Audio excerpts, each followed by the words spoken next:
नमस्कार दोस्तों, आशा है कि आप लोग अच्छे होंगे। आखिरकार हम लोगों का इंतज़ार हुआ ख़त्म। उत्तर प्रदेश सरकार ने उत्तर प्रदेश पुलिस सिपाही भर्ती परीक्षा का विज्ञापन जारी कर दिया। इसकी स्टार्टिंग डेट कब है, इसकी अंतिम डेट क्या है, इसकी क्राइटेरिया क्या है और इसका एग्ज़ाम पैटर्न क्या है, इसके बारे में आज हम इस वीडियो में चर्चा करने वाले हैं। अगर आप चैनल पर नए हैं तो चैनल को सब्सक्राइब कर लें और वीडियो को लाइक कर दें, ताकि हम आपको उत्तर प्रदेश की किसी भी वैकेंसी में आने वाली जानकारी से आपको रूबरू कर सकें।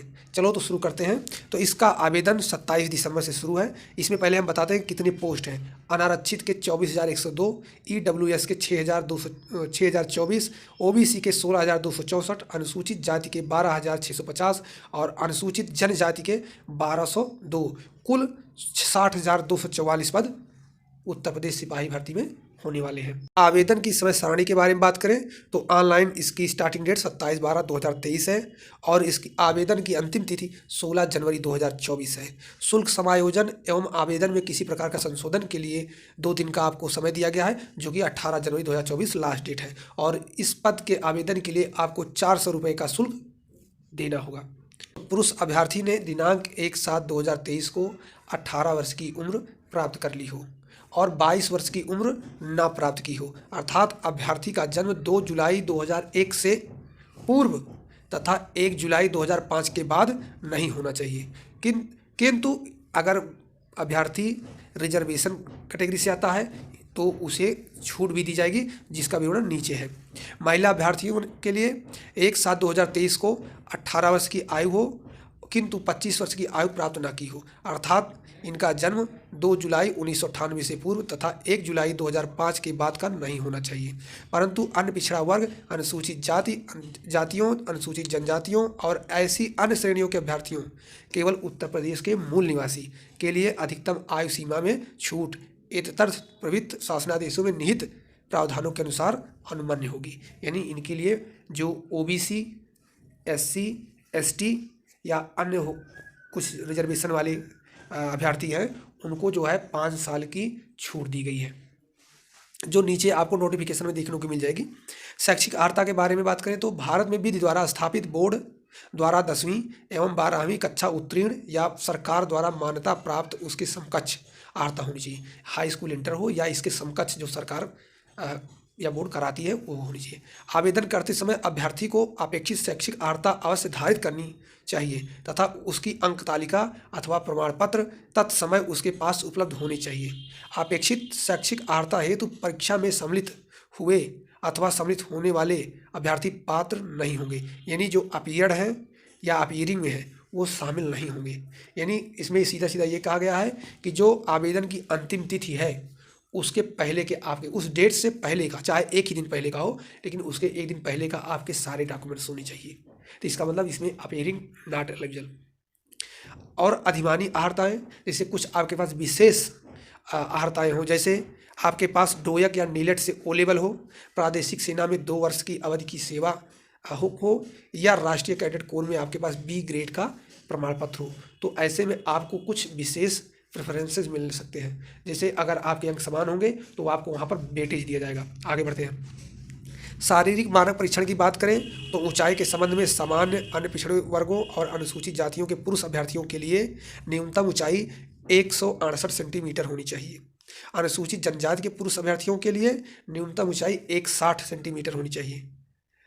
और जो सीना होता है वो सामान्य श्रेणी, अन्य पिछड़ा वर्ग और अनुसूचित जाति के लिए बिना फुलाए 79 और फुलाने के बाद 84 होना चाहिए।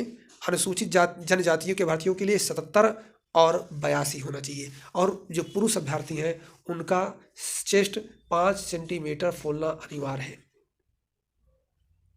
महिला अभ्यर्थियों के लिए बात करें तो ऊंचाई महिला अभ्यर्थियों की अनुसूचित जातियों, सामान्य अनुसूचित जातियों, पिछड़े वर्ग के लिए न्यूनतम 152 सेंटीमीटर होनी चाहिए और अनुसूचित जनजाति की महिला अभ्यर्थियों के लिए 147 सेंटीमीटर होना चाहिए। और महिलाओं का वजन किसी भी श्रेणी से हो, उनका वजन कम से कम 40 केजी होना चाहिए।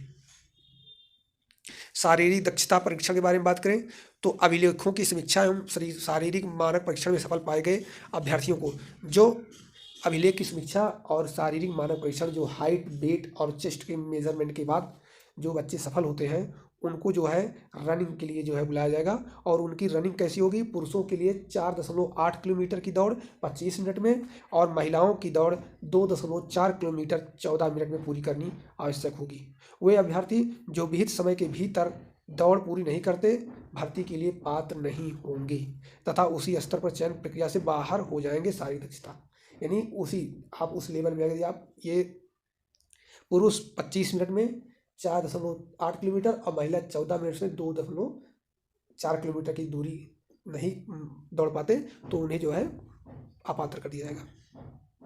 अब बात करें कि पेपर कैसे होगा, तो पेपर 300 अंकों का होगा, जिनमें 4 कैटेगरी होंगी और उसके लिए 2 घंटे का समय दिया जाएगा। इसमें 4 विषय होंगे, कैटेगरी में विषय होंगे। एक सामान्य ज्ञान, दूसरा सामान्य हिंदी, तीसरा संख्यात्मक एवं मानसिक योग्यता, चौथा है मानसिक अभिरुचि, बुद्धिलब्धि एवं तार्किक क्षमता। इसके बाद अभ्यर्थियों को लिखित परीक्षा में गलत उत्तर के लिए ऋणात्मक दंड भी दिया जाएगा। इस लिखित परीक्षा में कुल 150 प्रश्न होंगे, जिनमें से प्रत्येक सही उत्तर के लिए आपको 2 अंक दिए जाएंगे।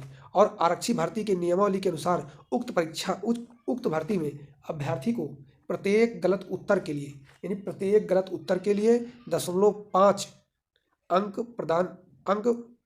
ऋणात्मक अंक प्रदान किए जाएंगे। यानी आपका जो है 0.5 काट लिया जाएगा। यानी एक क्वेश्चन 2 अंक का है और आपका जो है एक गलत आंसर करते हो तो 0.5 अंक काट लिए जाएंगे। इसका तात्पर्य है कि 1/4 मार्किंग होने वाली है निगेटिव। यानी 4 प्रश्न गलत करते हो तो आपका 1 नंबर कटेगा। समझ रहे ना? आगे बढ़ते हैं। अब यहीं पर टॉपिक की बात कर ले तो समान हिंदी में हिंदी और अन्य भारतीय भाषाएं, हिंदी व्याकरण का मौलिक ज्ञान, हिंदी वर्णमाला, तद्भव तत्सम, पर्यायवाची, विलोम, अनेकार्थक, वाक्यांशों के स्थान पर एक शब्द, समरूपी भिन्नार्थक शब्द, अशुद्ध वाक्यों को शुद्ध करना, लिंग, वचन, कारक, सर्वनाम, विशेषण, क्रिया, काल, वाच्य, अव्यय, उपसर्ग, प्रत्यय, संधि, समास, विराम चिन्ह, मुहावरे एवं लोकोक्तियां, रस, छंद, अलंकार आदि। तीसरा में है अपठित बोध, जिसमें क्या हुआ कि आप पढ़े नहीं रहेंगे, कोई आपको गद्यांश दे सकता है। प्रसिद्ध कवि, लेखक एवं उनकी प्रसिद्ध रचनाएं, आपको जो बहुत ही महत्वपूर्ण लेखक हैं उनके नाम और उनकी कृतियों को याद करना पड़ेगा। और उसके बाद हिंदी भाषा में पुरस्कार, जो हिंदी भाषा में पुरस्कार दिए जाते हैं उसको याद करना होगा। तो ये जो है आपका सामान्य हिंदी से है। संख्यात्मक एवं मानसिक योग्यता का में संख्यात्मक योग्यता, संख्या पद्धति, सरलीकरण, दशमलव, भिन्न, महत्तम समापवर्तक, लघुत्तम समापवर्तक, अनुपात, समानुपात, प्रतिशतता, लाभ और हानि, छूट, साधारण ब्याज, चक्रवृद्धि ब्याज, भागीदारी, औसत, समय और कार्य, समय और दूरी, सारणी और ग्राफ का प्रयोग, मेंसुरेशन, अंकगणितीय संगणना व अन्य विश्लेषणात्मक कार्य। उसके बाद इसके बाद विविध भी दे दिया है। इन टॉपिकों पर विशेष फोकस करिए, ज़्यादातर क्वेश्चन जो है इन्हीं से होंगे, लेकिन विविध दे करके कुछ क्वेश्चन विविध से पूछ लेगा जो सबके लिए टफ होने वाले, लेकिन जो टॉपिक दिए हैं इनको आप बहुत अच्छे से तैयार करिए। फिर मानसिका में है मानसिक योग्यता में तार्किक आरेख, संकेत संबंध, विश्लेषण, प्रत्यक्ष ज्ञान बोध, शब्द रचना परीक्षण, अक्षर और संख्या श्रृंखला, शब्द और वर्णमाला में आंशिक समरूपता, व्यावहारिक ज्ञान परीक्षण, दिशा ज्ञान परीक्षण, आंकड़ों का तार्किक विश्लेषण, प्रभावी तर्क, अंतर्निहित भावों का विनिश्चयन करना। आप लोग अभी से ही इस एग्ज़ाम के लिए अच्छे से तैयारी करना शुरू कर दीजिए। ये एग्ज़ाम आपका किसी भी हाल में फरवरी से आगे नहीं बढ़ेगा, ये फरवरी में करवा लिया जाएगा एग्ज़ाम, क्योंकि अप्रैल में इलेक्शन होने की डेट है। तो हो सकता है कि आचार संहिता लागू हो जाए, तो उससे पहले इनको जो है ये वैकेंसी करना है, अन्यथा इतना दिन वेट करने के बाद अचानक वैकेंसी नहीं आती। तो इसका आप लोगों को बहुत कम समय दिया गया है। आप लोग जो है 2 महीने के अंदर अपने आप को पूरी तरह से यूपी पुलिस कांस्टेबल के लिए तैयार कर लेना है और वर्दी पहनने के लिए तैयार रहना है। तो तब तक के लिए गुड बाय।